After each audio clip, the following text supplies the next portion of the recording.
Hello and good evening, everybody. How are you? Everybody well? Fine. Good, thank you. Good to be with Hi, you. Tom.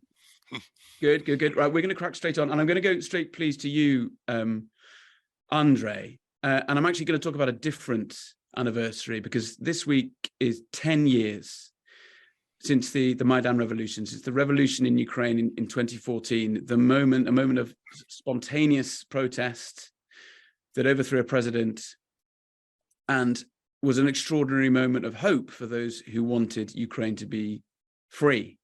And I'm wondering, Andrey, with your novelist's eye, if you could just paint that picture for us. You saw that, you were there. Can you take us back 10 years to that moment of hope and what it was like to be there? And maybe tell us what future you and your fellow Ukrainians imagined those days.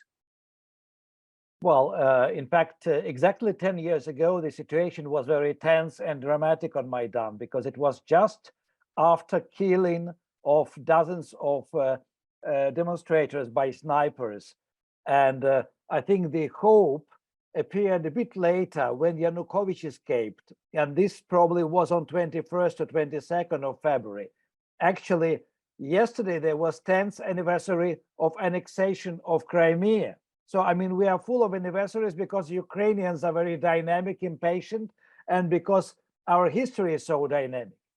So, I mean, Ukrainians were hoping that the Euromaidan revolution would bring the future very fast. And they thought that actually with the escape of Yanukovych, the political elite will be much more honest, much more responsible, and we will go straight into European Union as worthy member. It didn't happen. We are still impatient, but at the same time now we are ready to wait. I mean, Ukrainians understand that now nothing positive will come very quick, because I mean there was an optimism after counteroffensive in the spring of 22. Now situation is different, but generally the memories are still there. Memories of 2014, 15 are still here, and Euromaidan was remembered a couple of days ago on Maidan. People gathered, people walked along the alley of heroes, and they were talking about these events which seem so far away now. Andrey, I'm going to ask Luke now, actually, just to take us through from that moment of hope. Obviously, they look very different from Putin's Kremlin. Luke, you've been a correspondent in Moscow too. What was it about that moment, that revolution in 2014, that triggered the sequence of events that's brought us to where we are today?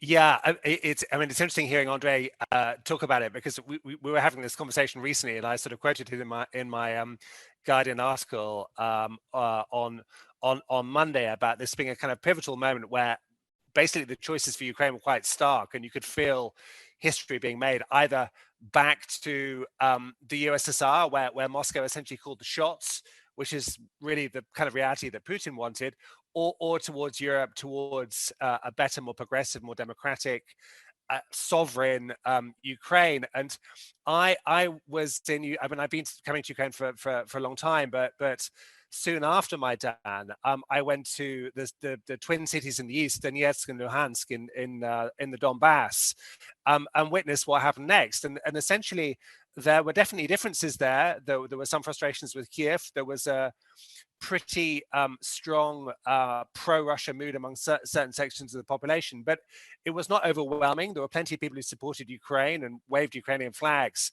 And what I witnessed and what I reported on was a covert Russian takeover, basically plotted by the Kremlin, involving Russia's security and intelligence services. And you saw it happen. I mean, you would drive down a road and you see some local guys in balaclavas who'd built a rubbish barricade with truncheons, and you drive the same road 2 days later, and you'd see professional undercover Russian soldiers with Kalashnikovs who built firing points and sandbagged everything and so on. And at one point I was following a group of kind of Russian adventurers, sort of almost they're basically taken armored vehicles, and we were sort of chasing them down the road. And I think what we can say is that there were differences of opinion, there were regional differences, there were some language differences, but without Russia, without Putin, without covert military intervention, without Russia really seizing the east of Ukraine and starting a war, we would not be where we are. And it's, as you say, it's worth remembering this war has gone on since 2014. It's had different iterations. It's metastasized, but this is a war caused by Russia, and this is a war being prolonged by Russia.